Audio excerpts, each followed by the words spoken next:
Ya. Assalamualaikum warahmatullahi wabarakatuh. Perkenalkan, nama saya Raga Revisa Ramadhani. Saya kelas 1B. Hari ini saya akan mereview buku dari karangan Kunto Wijoyo, yaitu Pengantar Ilmu Sejarah bab 1.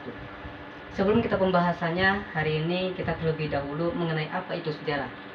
Yaitu menurut saya pribadi adalah sejarah adalah pengalaman masa lalu yang dirasakan oleh orang-orang yang merasakan langsung peristiwa tersebut. Dalam bahasa Inggris sendiri, sejarah adalah history. Namun dalam bahasa Latin dan Yunani, kata sejarah sama dengan historia. Lalu dalam bahasa istilah sendiri, banyak kalimat yang memakai kata sejarah. Ketika menyebut kata sejarah, yang di benak kita semua adalah peristiwa yang terjadi di masa lalu dan nyata. Nah, berikut istilah yang memakai kata sejarah, yaitu ada 4. Yang pertama ada guru sejarah, yang kedua ada museum sejarah, yang ketiga ada peneliti sejarah, yang keempat adalah penulis sejarah. Lalu selanjutnya, pengertian negatif dari sejarah sendiri, yaitu sejarah bukan mitos. Sama-sama menceritakan sejarah, tetapi berbeda dengan mitos, karena mitos sendiri tempat dan waktunya tidak jelas, sedangkan sejarah tempat dan waktunya dipublikasikan kepada khalayak umum dengan jelas dan nyata. Sejarah sendiri bukan filsafat, yaitu sejarah bukan menjadi bagian dari filsafat, namun filsafat sendiri hanya mencakup pikiran umum, sedangkan sejarah mencakup manusia, tempat, dan waktu. Sejarah bukan ilmu alam. Sejarah itu bukan dalam bentuk fisik semesta, bukan juga membahas tentang benda mati dan makhluk hidup. Yang terakhir, sejarah bukan sastra. Sejarah itu terlahir bukan dari imajinasi dari seorang, melainkan dari peristiwa sendiri yang terjadi dan nyata dari suatu objek manusia yang menceritakan sejarah itu sendiri. Lalu yang kedua, ada positif, sejarah secara positif, yaitu sejarah tentang manusia.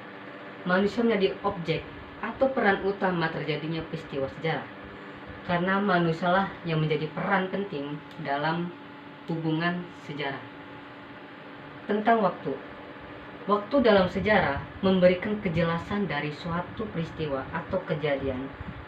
Dari waktu akan terlihat lebih jelas kapan peristiwa itu ada. Yang terakhir adalah makna sosial.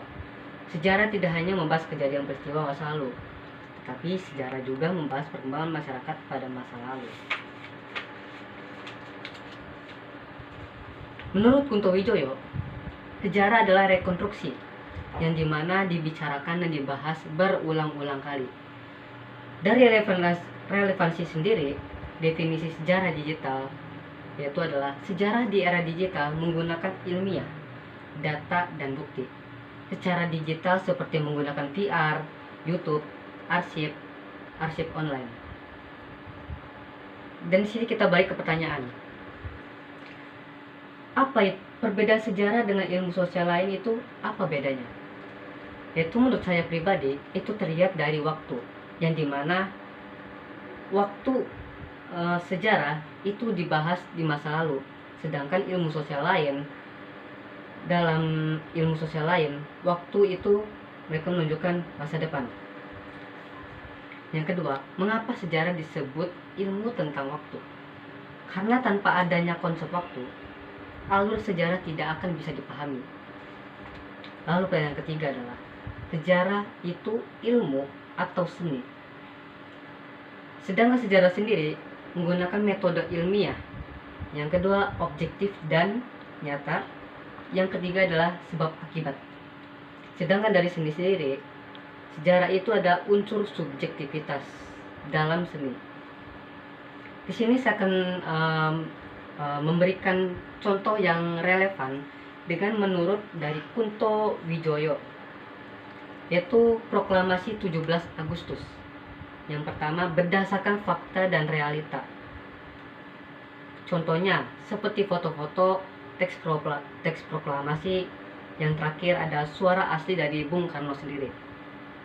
Yang kedua, ilmiah, yaitu mencari sumber, verifikasi, dan interpretasi. Yang ketiga, ada sebab akibat, yang dimana sebabnya adalah Jepang kalah perang dan akibatnya Indonesia merdeka. Kronologinya, 6 Agustus Jepang dibom di kota Hiroshima. Lalu pada 14 Agustus Jepang menyerah kepada sekutu. 16 Agustus ada peristiwa Rengas Dengklok. Dan 17 Agustus terakhir adalah proklamasi. Oke, segitu saja dari saya. Dan untuk teman-teman sejarah, jangan coba-coba melupakan jas merah. Yaitu jangan melupakan sejarah yang ada di dunia kita. Jangan sampai sejarah yang ada di Indonesia seperti ini menghilang tanpa sebab akibat. Segitu saja dari saya. Wassalamualaikum warahmatullahi wabarakatuh.